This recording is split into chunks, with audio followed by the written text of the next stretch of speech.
Halo, selamat siang semuanya. Bagaimana kabarnya? Saya harap semua teman-teman kabarnya baik semuanya. Kita akan lanjutkan kuliah kita mengenai potensi dan pengendalian kehilangan produksi sawit. Setelah beberapa waktu yang lalu kita mendiskusikan mengenai potensi dan pengendalian kehilangan produksi sawit di on farm atau di kebun. Kemudian saya juga memberikan beberapa literatur untuk dipelajari teman-teman mengenai potensi dan pengendalian kehilangan produksi sawit di industri hulu. Maka mulai dari siang ini saya akan memberikan penjelasan poin-poin penting yang perlu teman-teman pahami dan juga ketahui dalam proses pengendalian kehilangan produksi sawit terutama di industri hulu kelapa sawit, yaitu dalam proses produksi CPO atau PKO atau hanya palm kernel. Nah, seperti kita ketahui bersama bahwa pabrik minyak sawit merupakan pabrik yang mengolah kelapa sawit dengan metode dan aturan tertentu atau SOP tertentu sehingga kita menghasilkan crude palm oil atau CPO dan palm kernel atau palm kernel oil kalau misalnya memang di industri tersebut mengolah palm kernel menjadi PKO. Nah, dalam proses pengolahannya, pihak perusahaan pasti memberikan yang terbaik dengan tujuan agar proses pengutipan minyak atau recovery minyak dapat optimal dan rendemen yang diinginkan dapat tercapai.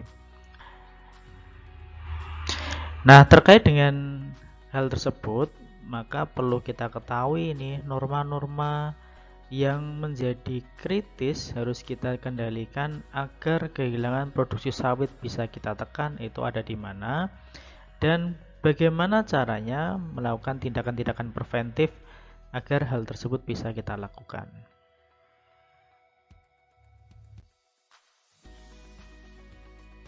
Paling tidak terdapat 13 stasiun kerja yang menghendaki kondisi operasional sesuai dengan SOP yang disepakati.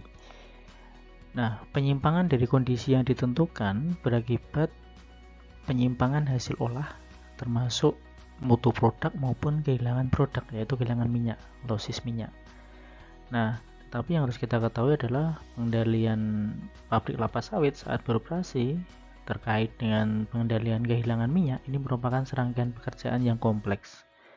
Karena kehilangan minyak dapat terjadi di setiap stasiun mulai dari awal stasiun sampai dengan finishing stasiun dalam proses produksi CPO.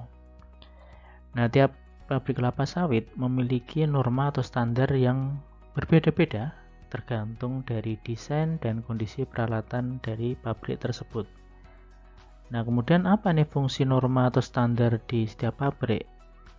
Nah, fungsi norma atau standar ini sebagai acuan batasan maksimal dari kehilangan minyak pada setiap titik proses produksi yang harus dijalankan dan harus ditaati oleh semua tim di dalam proses pengolahan minyak kelapa sawit.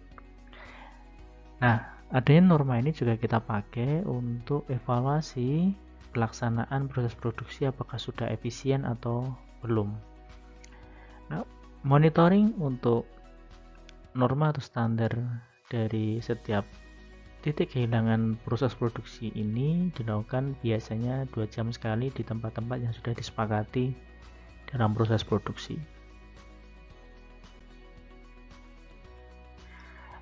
Paling tidak kita bisa membagi menjadi 3 hal yang menyebabkan kehilangan produksi atau losis melebihi norma yang sudah ditetapkan oleh perusahaan.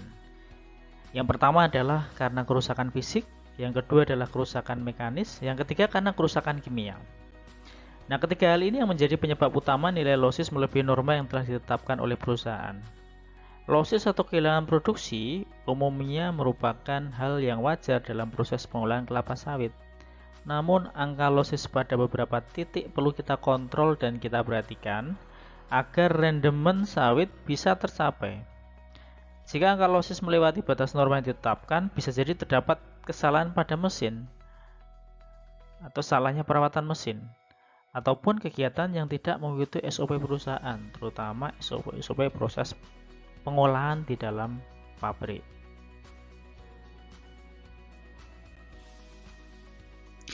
Sistem maintenance yang kurang diperhatikan juga bisa menjadi salah satu penyebab oil losis pada mesin pengolahan yang bahkan dalam kondisi tertentu bisa menjadi tidak terkontrol. Lewatnya lifetime alat ataupun spare part mesin juga dapat menjadi salah satu penyebab kinerja mesin pengolahan tidak berjalan optimal. Nah, untuk mencegah terjadinya hal ini, tentulah dibutuhkan maintenance atau perawatan yang dijadwalkan secara berkala pada mesin-mesin pengolahan, baik sebagai pencegahan maupun pergantian alat yang sudah mencapai lifetime maksimalnya. Oil loss yang terjadi, kita bisa petakan mulai dari awal proses produksi sampai akhir proses produksi CPO. Paling tidak ada 4 titik oil losses yang paling signifikan, yaitu di kondensat sterilizer, kemudian di tandan kosong, ampas, dan juga di stasiun klarifikasi. Nah, sekali lagi, bagi perusahaan, kehilangan minyak yang melebihi norma yang telah ditetapkan akan memberikan dampak kerugian. Sehingga sangat penting bagi setiap perusahaan sawit mengetahui estimasi potensi kerugian dari kehilangan minyak yang ada di pabrik, terutama di 4 titik tadi, yaitu di kondensat sterilizer, tandan kosong, ampas, dan juga di stasiun klarifikasi. Karena dengan mengetahui estimasi potensi kerugian, maka perusahaan dapat mengetahui angka potensi kerugian dalam rupiah secara jelas, sehingga diharapkan dapat mengontrol angka potensi kerugian tersebut di lapangan. Jangan sampai di waktu yang selanjutnya terjadi kehilangan sebesar waktu-waktu sebelumnya. Nah, di slide ini saya berikan contoh saja norma losses CPO di pabrik kelapa sawit Sumatera Utara tahun 2019. Ini salah satu unit yang dimiliki oleh London Sumatera ya. Nah, teman-teman bisa melihat ada 7 parameter atau 7 titik yang mereka pegang secara ketat untuk losses yang mungkin terjadi. Yang pertama di press cake, itu standar losses terhadap sampel yang diambil kurang dari 4,2%. Kondensat sterilizer itu kurang dari 2% untuk lossesnya. Dilution crude oil atau DCO itu 45%. Kemudian empty bunch before press kurang dari 4%. Kemudian empty bunch press kurang dari 2%. Empty bunch liquor kurang dari 7,5%, dan slat kurang dari 1%. Nah, ini menjadi norma yang strict ya, menjadi aturan batas kehilangan minyak yang tidak boleh dilanggar dalam proses produksi di pabrik tersebut, gitu ya. Nah, biasanya kehilangan minyak pada proses pengolahan ini dapat kita ketahui dengan melakukan metode ekstraksi soklet. Meskipun belum semua perusahaan itu aware, apalagi kemudian melakukan analisis dengan menggunakan metode ekstraksi soklet ini.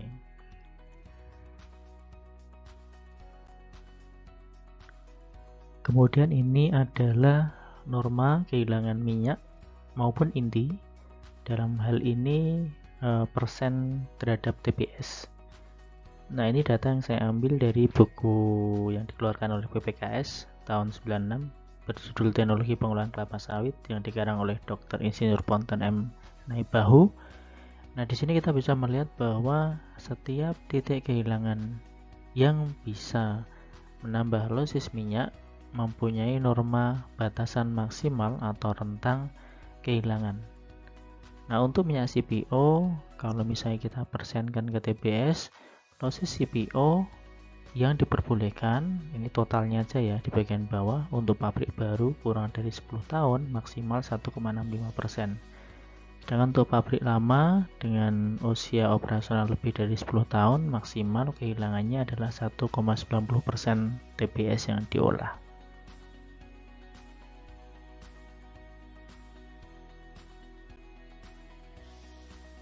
Ini masih lanjutan dari slide sebelumnya. Kalau slide sebelumnya adalah kehilangan minyak sawit, kemudian yang B ini kehilangan inti sawit total.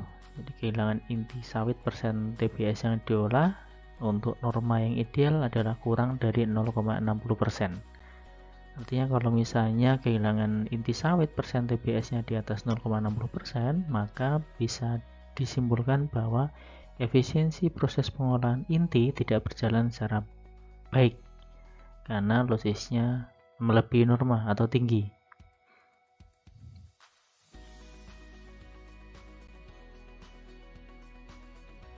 Nah, kalau kita masih ingat dengan pelajaran sebelumnya di semester-semester awal mengenai analisis hulu sawit.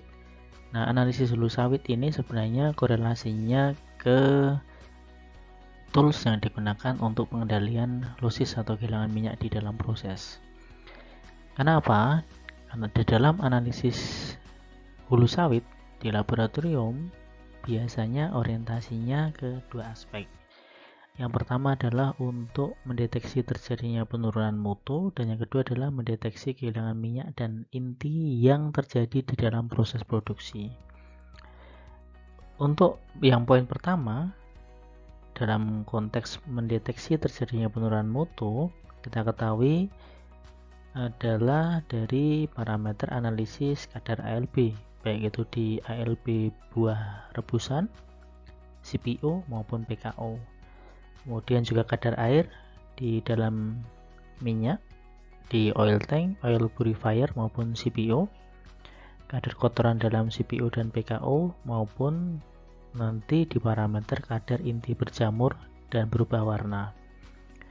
Kemudian kalau untuk orientasi mendeteksi kehilangan minyak dan inti, ini yang menjadi poin utama pembahasan kita di kuliah ini, biasanya adalah untuk parameter kadar minyak dan inti ikut janjang kosong, kadar minyak dan inti ikut serabut press, kadar minyak tertinggal dalam solid decanter, kadar minyak tertinggal dalam air kondensat rebusan, sterilizer ini ya, kemudian juga inti ikut dalam separating column.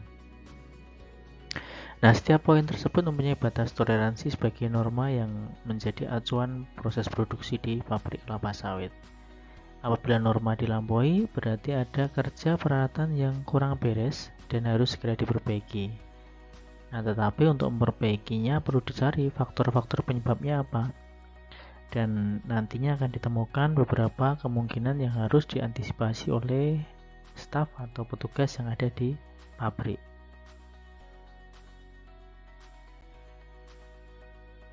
Seiring dengan perkembangan zaman, untuk pengendalian losis di pabrik kelapa sawit kita bisa lakukan dengan pendekatan komputer. Nah, ada dua pendekatan apabila kita menggunakan tools komputer untuk pengendalian losis. Yang pertama adalah dengan menggunakan Early Warning Program atau EWP. Kemudian yang kedua adalah komputer kita set untuk mendeteksi langsung adanya anomali yang terjadi di dalam proses produksi, termasuk potensi losis atau losis yang sudah terjadi, dan juga nanti mendeteksi penyebabnya apa. Kemudian kita set untuk langsung memberikan action plan untuk mengendalikan losis yang terjadi atau anomali yang terjadi dalam proses produksi. Nah, bedanya apa dari dua teknik ini? Yang pertama lebih ke teknik yang manual. Jadi untuk EWP, Early Warning Program ini, kita tetap nanti menggunakan hasil analisis laboratorium yang sudah dilakukan oleh tim quality control. Kemudian hasil tersebut kita masukkan manual ke dalam program EWP yang ada di komputer laboratorium. Nah, kemudian program EWP akan melacak dan memberikan informasi kemungkinan terjadinya penyimpangan pada peralatan pabrik yang menyebabkan anomali proses dan juga kehilangan minyak. Dan follow up-nya adalah dimunculkannya adanya opsi-opsi perintah yang harus ditindaklanjuti oleh petugas untuk mengendalikan losis yang sudah terjadi. Kemudian yang kedua, ini sederhananya adalah cara yang lebih cepat dengan otomatik, gitu kan, biasanya menggunakan PLC atau otomasi dan instrumentasi yang disinkronkan dengan sistem komputerisasi ya. Sederhananya kalau dijelaskan, jadi di tempat-tempat yang rawan terjadinya losis kehilangan minyak ini, losis minyak ini, dipasang alat mendeteksi kondisi operasional pabrik. Nah, kemudian apabila nanti terjadi perubahan kondisi, maka sinyal elektris yang ada dalam alat pendeteksi tadi akan dikirim ke komputer sentral. Nah, program komputer akan memberikan informasi tentang keadaan atau kondisi peralatan yang menyebabkan anomali proses maupun juga kehilangan minyak. Kemudian, bila ada hal yang perlu dibenahi, maka petugas akan memberikan perintah pada komputer untuk mengantisipasi dan mengirimkan sinyal kembali yang nantinya dijadikan perintah mekanis pada peralatan yang bersangkutan. Misalnya, perintah untuk menaikkan temperatur, menurunkan temperatur, untuk percepatan putaran atau RPM, untuk membuka valve atau keran dan sebagainya. Nah, sekali lagi kalau untuk yang cara kedua ini tidak cukup hanya kita menggunakan komputer, tetapi harus adanya sinkronisasi dengan instrumentasi yang lain, otomasi yang lain di dalam proses produksi atau PLC biasanya kalau orang pabrik menyebutnya. Nah, demikian untuk gambaran pengendalian kehilangan produksi di industri hulu sawit. Namun setelah ini kita akan coba membahas beberapa studi kasus pengendalian kehilangan produksi di beberapa stasiun yang memang menjadi urgent terkait dengan potensi tingginya persentase kehilangan dari stasiun-stasiun tersebut. Nah, nanti mungkin di sesi terakhir di pertemuan ke-13 atau 14 kita akan melihat secara general bagaimana dengan di industri hilir yang dulu pernah teman-teman tanyakan. Nah, mungkin akan kita bahas dari kasusnya saja untuk kehilangan produksi di industri hilir seperti apa dan antisipasi maupun tindakan kuratifnya seperti apa. Oke, kita akan lanjut di pertemuan berikutnya mengenai studi kasus untuk pengendalian kehilangan produksi di industri hulu sawit, terutama di beberapa stasiun yang urgent. Terima kasih.